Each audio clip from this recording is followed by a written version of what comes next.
বাড়ি থেকে বের হওয়ার সময় যে দোয়া আপনি পাঠ করবেন। আমরা অনেক সময় আছি, বিভিন্ন জায়গায় সফর করি এবং বিভিন্ন জায়গায় বেড়াতে যাই।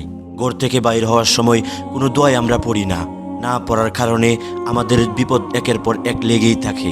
আপনি কি শিওরভাবে বলতে পারবেন আপনি যে সফরে যাচ্ছেন দুর্ঘটনার সম্মুখীন আপনি হবেন না?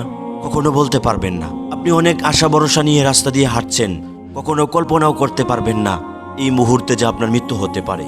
এজন্যই আমরা যখন ঘর থেকে বাইর হব তখন এই দোয়াটা পাঠ করে আমরা ঘর থেকে বাইর হব।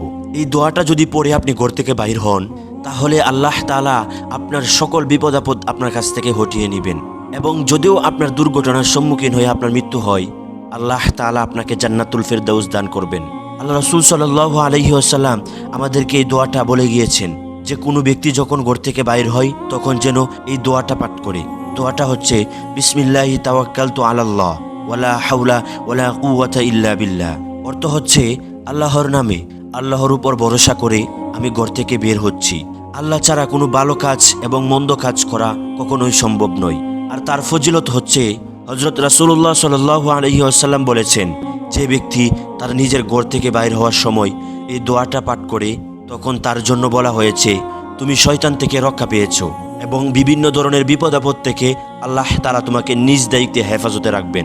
আবু দাউদ 595।